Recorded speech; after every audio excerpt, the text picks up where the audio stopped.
तारीख में ये मज़कूर है कि चूंकि हजरत हुसैन रजी अल्लाह तआला अन्हु को कुछ अंदाजा हो गया था कि ये लोग मुझे छोड़ेंगे नहीं, तो उस वक्त शहादत से एक दो रोज पहले उन्होंने खुतबा दिया और उस खुतबे में लोगों को जो वसीयतें की उनमें एक वसीयत ये भी है कि मैं अगर शहीद हो गया तो मेरे शहादत के ऊपर तुम मातम न करना, तुम नौहा न करना, तुम मेरी शहादत के ऊपर, मेरे दुनिया से जाने के ऊपर वो जाहिलियत के तरीके इख्तियार न करना जो जाहिलियत में थे और रसूल करीम सल्लल्लाहु अलैहि वसल्लम ने उनको ममनू कर दिया। जाहिलियत में जब किसी का इंतकाल होता था तो जितना बड़ा आदमी है उसी के हिसाब से उस पर मातम होता था, उसके गिरबान चाक किए जाते थे, उसमें खुद सर पर मिट्टियां डाली जाती थी और खुदा जाने क्या क्या हरकतें, और रो रो कर नौहा किया जाता था। नौहा के माना होते हैं कि रो रो कर शेर पढ़ना और रो रो कर मरहूम के फजाइल व मनाकिब बयान करना, ये नौहा है। और नबी करीम सल्लल्लाहु अलैहि वसल्लम ने जाहिलियत की जिन रस्मों को आपने मिटाया उनमें एक बहुत बड़ी रस्म नौहा की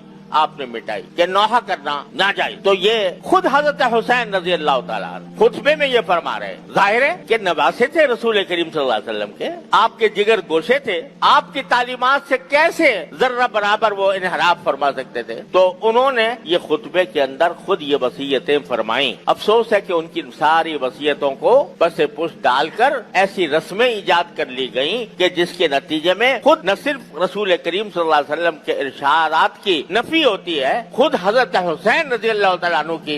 वसीयत की नफी होती है और एक पूरा एक तूफान बर्पा हो जाता है नौहों का और मातमों का। बहरहाल जो लोग करते हैं वो जाने, उनका काम जाने, लेकिन मुसलमान अहले सुन्नत हैं जो नबी करीम सल्लल्लाहु अलैहि वसल्लम की सुन्नत के ताबे हैं, जो हजरत हुसैन रजी अल्लाह तआला अन्हु की वसीयतों के ताबे हैं, उनको इस किस्म की मजालिस में जहाँ ये नौहा होता हो या जहाँ उनके हजरत हुसैन की वसीयतों के खिलाफ वर्जी की जाती हो, वहाँ एक मुत्तबे सुन्नत मुसलमान का कोई गुजर नहीं होना चाहिए, वहाँ उसकी शिरकत न होनी चाहिए। क्योंकि रसूल करीम सल्लल्लाहु अलैहि वसल्लम का इरशाद है कि जो शख्स किसी एक मजलिस में बैठता है, किसी बड़ी मजलिस में बैठता है, चाहे बैठा ही हो, देखने के लिए बैठा हो, तो उसका शुमार उसी मजलिस के लोगों में होगा। लिहाजा जो कर रहे हैं वो अपने अमाल के खुद जवाबदेह हैं और हमें उनसे तारुज़ इसलिए नहीं करना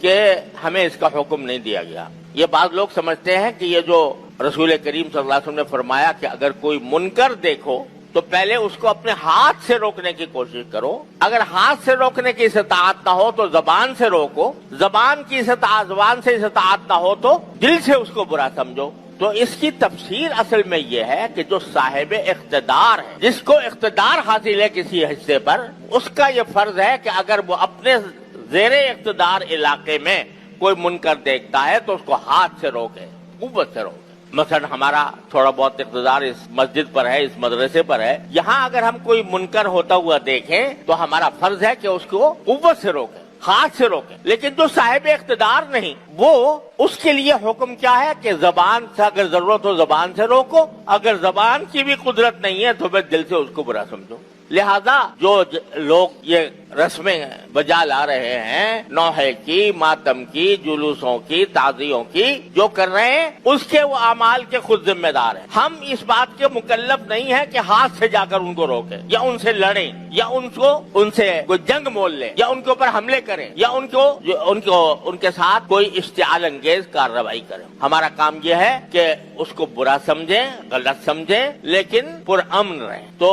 इस तरह ये एक एतदाल का रास्ता है जो शरीयत ने हमें बताया है, उसी एतदाल के रास्ते पर कायम रहने की जरूरत है। अल्लाह तबारक व तआला अपने फजल व करम से, अपनी रहमत से हमें आशूरा की फजीलत का हकदार भी बनाए और उसके तकद्दुस और उसकी बरकत से हमारी जिंदगियों को रोशन फरमाए। व आखिर दावाना अल्हम्दुलिल्लाह।